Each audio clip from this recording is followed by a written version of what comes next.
Yeah. It'd be nuts. Thanks a lot, Ashley.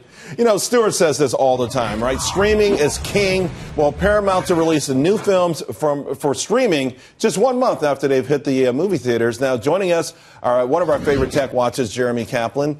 Jeremy, only 1 month later. I mean, is that cannibalization or is that just a realization that streaming, you've got to be a player there? You got to be in it. Everyone wants to do this. Everyone wants alternatives. We want to watch where we want. We want to watch what we want. We want that option.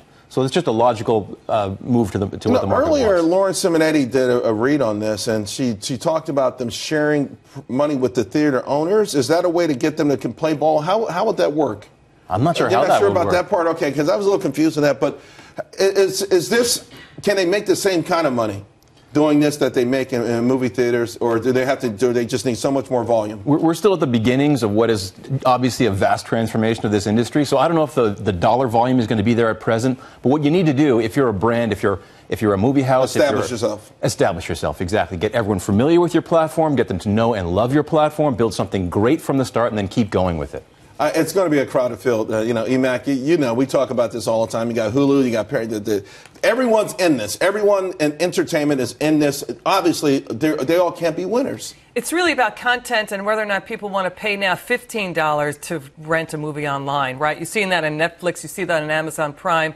And, you know, whether or not Hulu has a lineup that people really will make it a destination site, whether South Park, that acquisition will do it for it. What do you think about that? That's a lot of money for South Park. $192 million.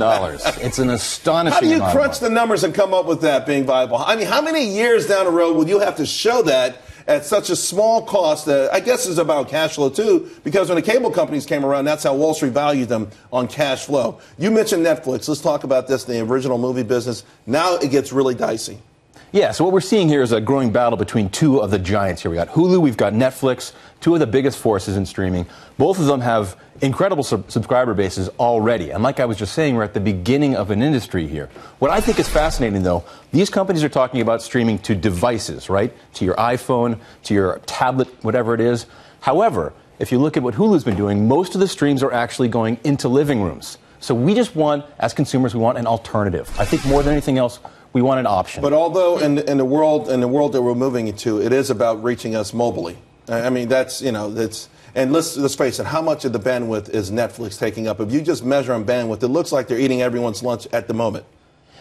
Yes, it is definitely going towards mobile. Mobile is growing and has been growing rapidly. But even more so is people streaming things into their living rooms. I tell you what, when they get me to stop buying the CDs, the DVDs, then you know. That might be the time to sell it, though. Jeremy, thanks a lot, buddy. We appreciate Pleasure. it. Thank you. Henry